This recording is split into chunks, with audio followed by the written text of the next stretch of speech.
Hey. The topic I am going to discuss is designing the methodology. Designing the methodology. A systematic approach for conducting research is done by designing a methodology. The methodology defines the steps and processes that will be followed to collect and analyze data, make decisions, and to reach conclusions. The following steps are involved in designing a methodology. Define the research question. This step involves formulating a clear and specific research question that addresses the problem or issue you want to study. The research question should be relevant, feasible, and answerable. It is important to have a well-defined research question because it will guide the rest of the study design and ensure that the study is focused and efficient. Select the study design. This step involves choosing the appropriate study design for your research question. Study designs can be observational, example, case control study, cohort study, or interventional, example, randomized controlled trial, clinical trial. The choice of study design will depend on the nature of the research question, the availability of participants, and the resources required to conduct the study. Determine sample size. This step involves estimating the sample size required to achieve the desired level of statistical power and precision. This calculation is based on the study design, population characteristics, and the size of the effect you expect to observe. A larger sample size increases the power of the study, but also increases the cost and resources required to conduct the study. Recruit participants. Once the sample size has been determined, the next step is to recruit participants. Participants can be recruited through various methods such as advertisements, referrals, and direct outreach. It is important to ensure that the participants are representative of the target population. Obtain ethical approval. This step involves obtaining approval from an ethics review board to ensure that the study is conducted in accordance with ethical principles and guidelines.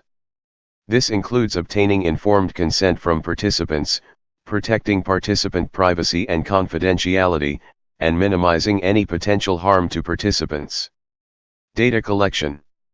This step involves collecting relevant data from the participants. The data collected should be relevant to the research question and should be collected using standardized procedures and tools to ensure accuracy and reliability. Store, organize, and manage data.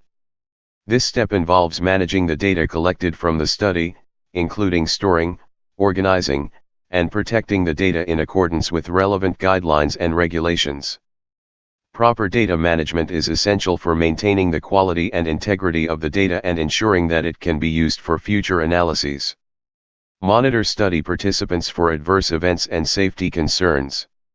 This step involves regularly monitoring the study participants for adverse events and safety concerns, and reporting any such events to the relevant authorities as required by regulations. Adverse events can include side effects, complications, or other unintended consequences of the study intervention. Analyze data. This step involves analyzing the data collected from the study to answer the research question. The type of analysis will depend on the study design, the data collected, and the research question being addressed. Common types of analyses include descriptive statistics, inferential statistics, and regression analysis. Interpret results. This step involves interpreting the results of the data analysis to draw conclusions about the research question. This includes considering the strengths and limitations of the study, the validity of the results, and the generalizability of the findings. Disseminate results to relevant stakeholders and the scientific community. This step involves disseminating the results of the study to relevant stakeholders and the scientific community. This includes publishing the results in academic journals, presenting the results at conferences, and communicating the results to participants, policymakers, and the general public. Thank you for watching. If you found this video helpful, please give us a like. Subscribe for more videos and also share with all your pharma mates. Thank you.